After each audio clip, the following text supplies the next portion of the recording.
Assalamualaikum warahmatullahi wabarakatuh. Baik, untuk materi ke-10 kita membahas tentang pendahuluan kromatografi.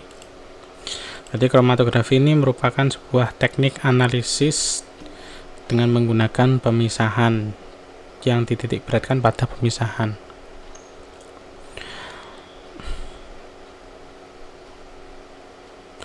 Ilmu pemisahan, ilmu yang mempelajari gejala fisika kimia yang terlibat dalam proses pengembangan, kemudian pemisahan. Definisi dari pemisahan menurut Kager ada dua, yaitu pengerjaan sehingga suatu campuran sekurangnya terjadi dua fase. Teknik pemisahan ya, ada banyak di sini, Anda bisa baca ya. Untuk yang pertama, pilih langkah terbesar pada step pertama jika mungkin termurah, misalnya ekstraksi pelarut. Pilih proses pemisahan yang didasarkan pada perbedaan sifat fisik, misalnya muatan, ion, dan lain sebagainya. Pilih di mana ada eksploitasi perbedaan sifat fisika, yaitu dengan mengeliminasi matrik atau pengotor. Pilih langkah termahal pada saat ini, yaitu HPLC. Jadi kalau Anda memisahkan sebuah bahan alam atau bahan ya tidak hanya alam ya, hasil dari sintesis, yang pertama pilihlah yang termudah dahulu ya. Termudah dahulu seperti ekstraksi pelarut dengan menggunakan ekstraksi cair-cair. Kalau itu tidak memungkinkan ya, Anda bisa menggunakan lebih tinggi lagi ya, seperti menggunakan pertukaran ion. Jadi misalkan ion Cl ditukar dengan ion Br, filtrasi gel, sentrifugasi dengan menggunakan pemutaran ya.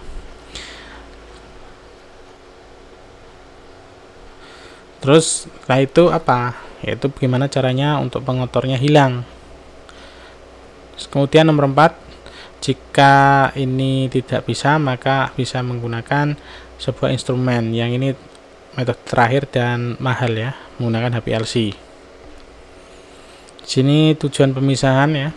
Pertama, bisa dilakukan telaah kimia dahulu, telaah struktur. Jadi bahan alam kemudian dibuat simplisia ya. Simplisia ditapis, fitokimia dilihat kandungannya golongan apa aja. Bisa kalau sudah ketahuan golongan, nanti Anda tahu pelarutnya yang cocok ya. Anda lakukan ekstraksi, kemudian Anda lakukan fraksinasi ya, pemisahan berdasarkan fase geraknya. Kemudian setelah itu dimurnikan ya, kemudian membentuk isolat dan dilakukan karakterisasi senyawanya apa yang ada dalam suatu zat tadi. Kemudian yang kedua, isolasi senyawa biasanya memiliki efek, tidak harus dominan. Nah, ini isolasi senyawanya maksudnya apa? Anda bisa melakukan ambil senyawanya kemudian dilakukan mengkarakterisasi. Kemudian bahan baku sediaan, hasil ekstrak dapat digunakan untuk membuat sediaan. Langkah terakhir adalah uji farmakologi ya, pada hewan coba dan seterusnya. Jadi kira-kira seperti ini bahan alam, bentuk simplisia, bentuk ekstrak, kemudian dipecah di fraksi-fraksi ya. Fraksi misalkan ini ekstraknya ini bagian atas ya, kalau cair bagian atas, ini bagian bawah. Setelah itu yang bagian atas misalkan difraksikan lagi, dipecah lagi, diisolasi lagi ya, dimurnikan lagi menjadi subfraksi, kemudian menjadi isolat. Nanti Anda banyak isolat. Ini bisa dilakukan uji secara fitokimia atau menggunakan teknik pengujian lain, menggunakan reagen atau menggunakan HPLC, menggunakan instrumen tertentu. Saya kira nggak usah sejarah. Ini saya kira nggak usah ya, definisinya tahu ya. Teknik pemisahan yang dilakukan dengan menggunakan sifat fisik. Intinya sifat fisiknya itu bagaimana? Karena apa? Begini, suatu zat itu memiliki sifat karakteristik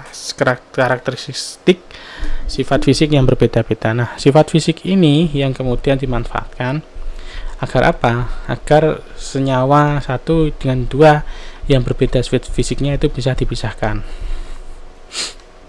Tidak ada dua zat yang mempunyai sifat fisik yang sama, sehingga pemisahan untuk zat yang serupa masih mungkin untuk dilakukan. Nah, ini kalau Anda belajar ya, melihat tentang kimia organik, di sana ada metana, etana, propana, butana, merupakan fraksi dari minyak bumi. Anda bisa memisahkan dengan menggunakan apa? Titik didihnya. Ya, berarti ini masuknya di destilasi. Apa sifat fisik dimanipulasi? Yang pertama adalah polaritas atau kecenderungan larut dalam suatu cairan tertentu. Bisa menggunakan absorben, berarti menggunakan padatan ya, cairan yang diserap dan padatan, atau diuapkan. Berarti di sini menggunakan apa? Menggunakan pemanasan. Dibagi menjadi dua untuk kromatografi. Metode pemisahan ini yang pertama kromatik gas dan cair. Dan ini sifat apa pembagiannya? Kromatograf gas, gas cair, ada gas padat. Ya, GC ya. Anda sudah mengambil GC, itu dibagi jadi dua, gas cair dan gas padat. Kalau cair menggunakan fase cair, nanti fase diamnya cair. Kalau padat dia menggunakan fase yang padat. Kalau cair ada banyak cair-cair, ada eksklusif, ada cair padat, ada penukar ion. Ini biasanya menggunakan resin ya. Ini menggunakan resin.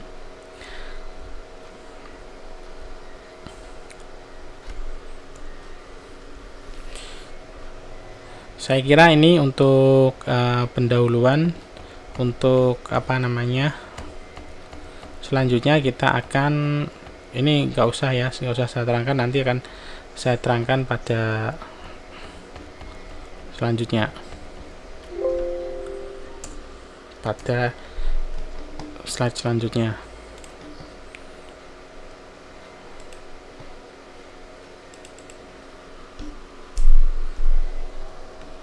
Kita lanjut ke kromatografi kertas. Di sini agak membosankan karena hanya tulisan-tulisannya. Kromatografi kertas sebenarnya merupakan pemisahan ya, pemisahan atau partisi cair-cair menggunakan serat selulosa hidrofobik dari kertas yang dapat mengikat air. Kertas dianggap analog dengan suatu kolom yang mengandung fase diam. Jadi kertas di sini nanti fungsinya apa? Sebagai fase diam, artinya dia fasenya nggak bergerak. Terus nanti ada pelarut. Nah, pelarut di sini fungsinya adalah sebagai fase gerak. Peralatan yang digunakan dalam kromatografi kertas itu cukup sederhana. Ya, yang paling cuma butuh beaker yang tertutup atau wadah yang tertutup. Setelah itu kertas dan pelarutnya ditutup dan selesai. Bisa menggunakan kertas Whatman atau kertas saring yang bertindak sebagai kolom. Ini kolom ini apa? Fase diam ya, fase diam. Dia tidak bergerak artinya. Biasanya pengembang di sini berisi apa? Berisi larutan fase gerak cair. Proses pemisahan dilakukan dalam keadaan tertutup agar ruang dalam bejana jenuh oleh uap fase gerak. Nah, ini perlu dilakukan. Penutupan bejana itu perlu agar apa? Agar di dalam ruang di sini, ruang yang ada di dalam beaker misalkan atau bejana pengembang itu sudah terjenuhkan udaranya oleh molekul dari pelarut, sehingga apa? Sehingga akan tidak langsung akan membasahi dari kertas saring kertas yang dipakai dalam kromatografi ini. Cara kerjanya ya Anda sudah tahu bahwa tetes dari cuplikan mengandung sampel yang berupa campuran diteteskan pada titik yang beri tanda di atas potongan kertas ya. Setelah itu diapakan? Setelah itu dilakukan pengeringan. Setelah kering nodanya, kemudian dilakukan pengembangan, namanya pengembangan. Nah, ini perlu diketahui bahwa noda yang ditotolkan di bawah tadi jangan sampai noda tersebut tercelup. Karena apa? Kalau dia tercelup ke dalam pelarut, maka pelarutnya di sini akan tercemar oleh totalan dari sampel tersebut. Kemudian dibiarkan, maka pelarutnya akan bergerak melalui pori-pori dari kertas tersebut, sehingga melalui daya kapilernya pelarut tersebut akan naik ke atas ya. Kalau Anda menggunakan sistem ascending ya, nanti akan bahas ascending, descending sama radial. Menggunakan sistem yang ascending, dia akan naik ke atas, artinya akan merambat ke arah dimana kertas tersebut yang masih kering, membasahi ya kertas kering melalui kapilernya. Ketika sudah sampai batas atas ya, itu Anda keluarkan supaya apa? Supaya Anda bisa menandai bahwa selesai larutan ada di sana, dan Anda sudah bisa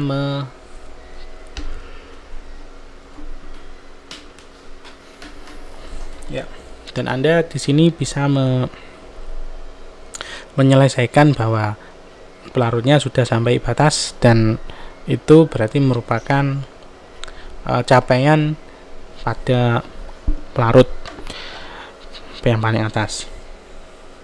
Jika senyawa berwarna, maka mereka akan terlihat jelas pita-pita atau noda-noda yang terpisahkan satu sama lain.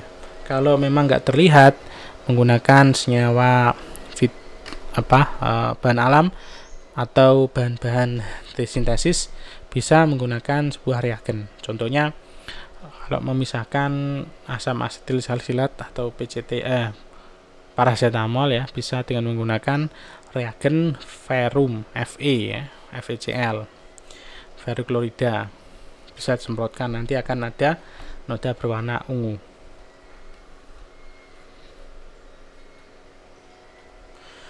Nah,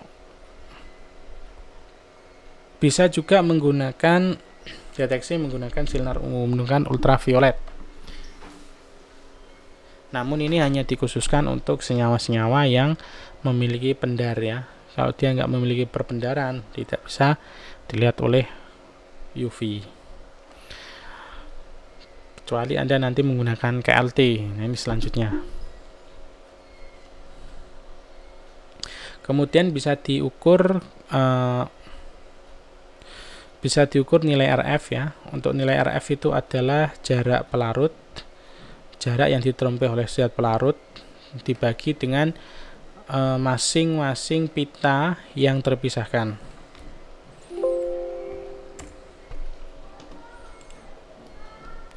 RF itu disebut juga dengan RF baru aja ya. Ini RF atau disebut juga dengan retention factor ya. Itu memiliki rumus apa? Memiliki rumus yaitu jarak pelarut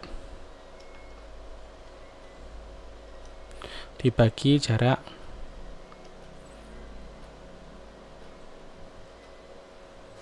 apa?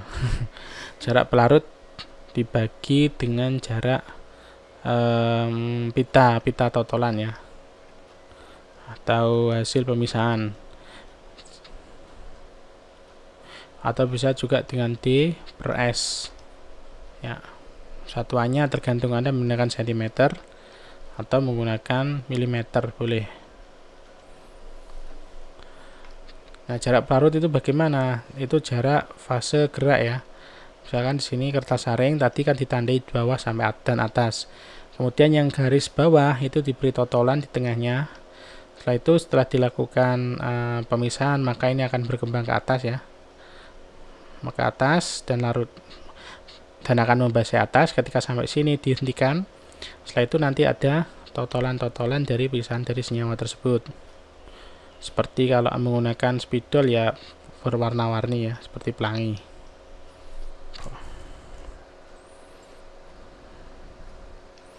Nah, seperti itu.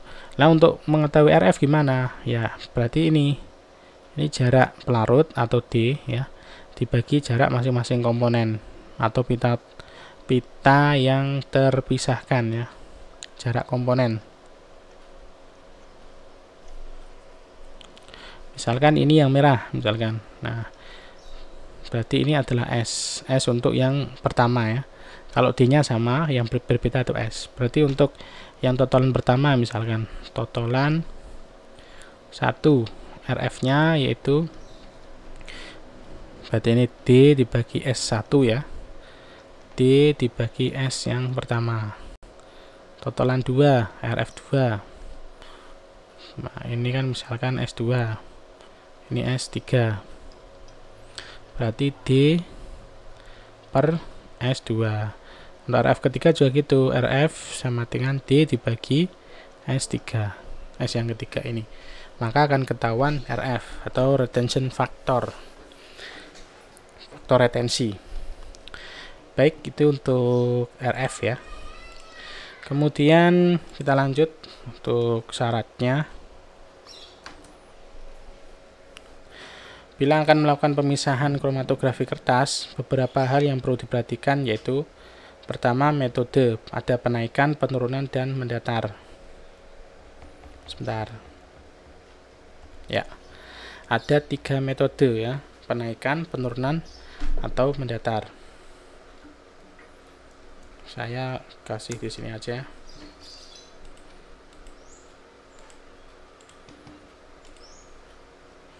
Backgroundnya saya hilangkan.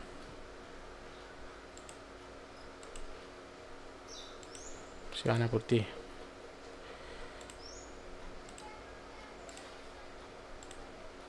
Kok masih ada? Nah, ini. Tadi ada penaikan.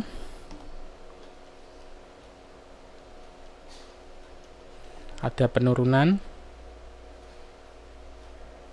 Satunya apa tadi?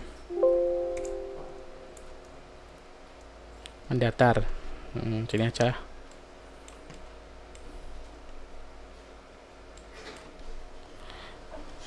Ada penaikan, penurunan, mendatar, atau disebut juga dengan radial ya.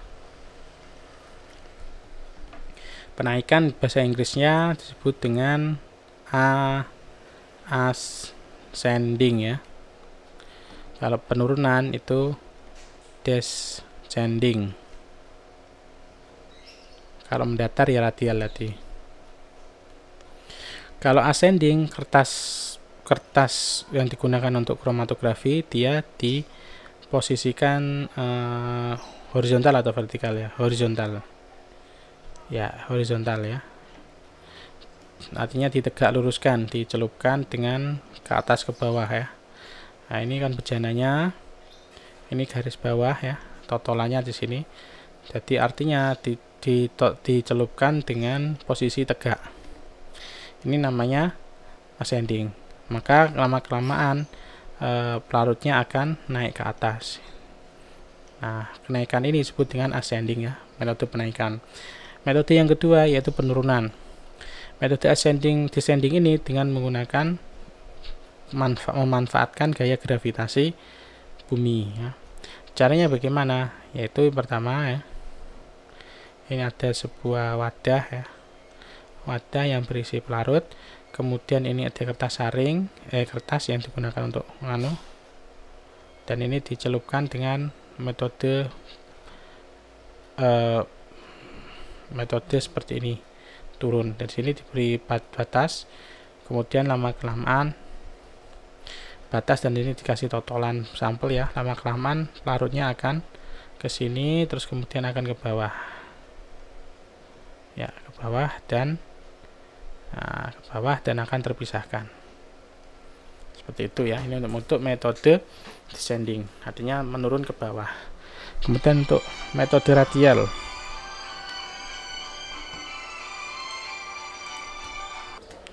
ya tadi itu adalah yang metode descending ya, atau metode penurunan. Kemudian metode mendatar, di sini menggunakan sebuah kertas saring yang pokoknya kertas, tidak hanya kertas saring. Ini dibuat radial ya, dibuat melingkar. Melingkar seperti Anda membuat cakram ya, bulatan. Kemudian gimana setelah itu?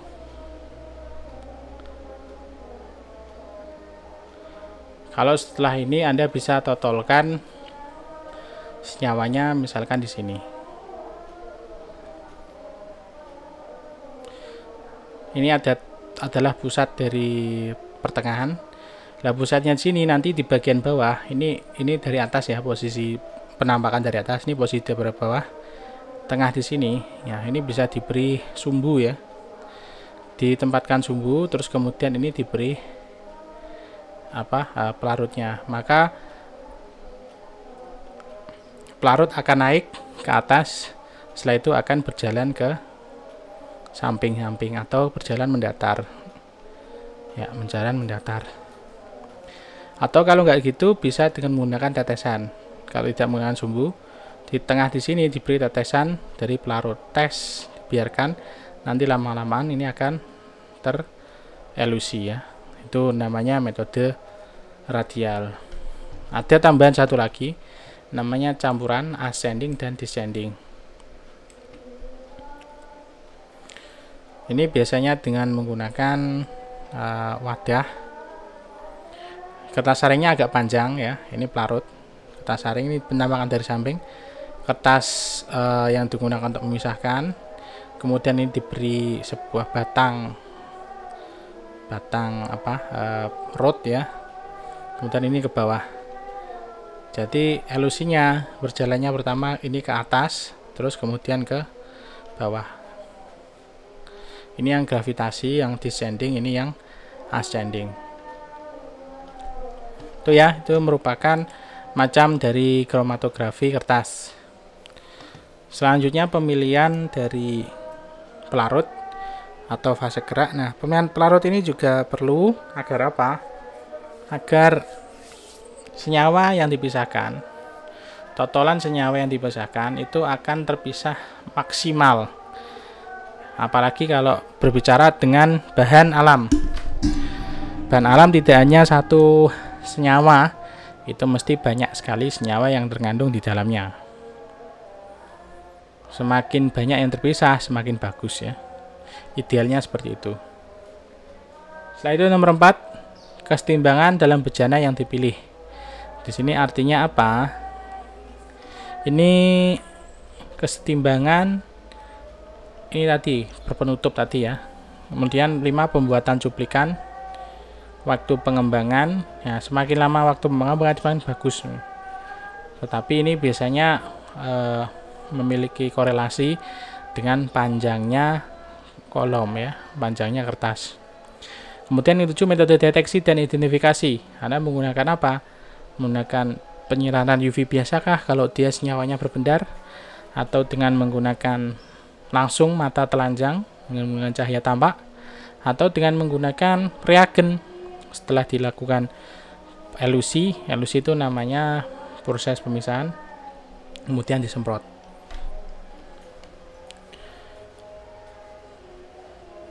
Ini sudah saya terangkan horizontal ya.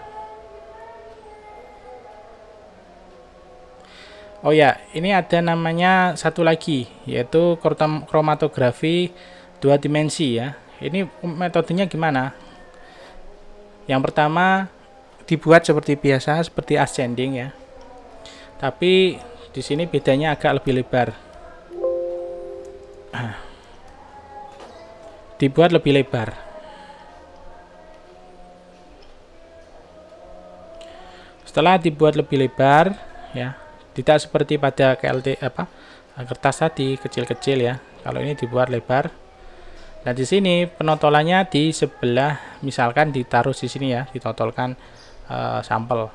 Kemudian dilakukan pengembangan dalam bejana, maka ini akan naik ya. Akan terpisahkan beberapa. Setelah dipisahkan seperti ini ya, maka selanjutnya ini dibalik ya, diputar 90 derajat. Tergantung Anda menotolnya di pojokan mana. Kalau di pojokan kiri berarti putarnya ke kiri. Kertasnya itu diputar ke kiri ya, maka akan menjadi seperti ini ya. Yang tadi kan garisnya, garis batas. Awalnya gimana?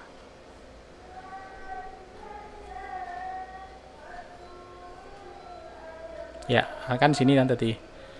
Ini hasil pemisahnya. Nah, ini jangan sampai tercelup, ini kan masih ada sedikit ruang ya. Terus ini dimasukkan lagi ke dalam. Setelah itu dimasukkan lagi ke dalam bejana, ini akan mengalami pemisahan kedua. Ini namanya kromatografi 2 dimensi ya. Setelah dilakukan pemisahan pertama, kemudian diputar 90 derajat, dilakukan elusi kembali. Oke, tuh. Ini ada contoh di sini. Ada beberapa senyawa hasil pengukuran RF ya. RF-nya ini dari asam amino pada protein dengan menggunakan pelarut yang pertama. Ini pelarut pertama menggunakan butanol asam asetat, campuran butanol dan asam asetat. Kemudian yang kedua dengan menggunakan fenol, kresol, dan air. Jadi untuk pelarutnya itu bisa pelarut campuran atau pelarut tunggal, tergantung efektivitasnya yang mana, itu yang dipilih. Setelah itu ternyata setelah dipisahkan, ada yang pelarut satu pertama itu memiliki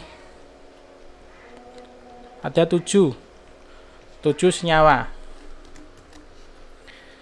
Terus kemudian ada 6 ya.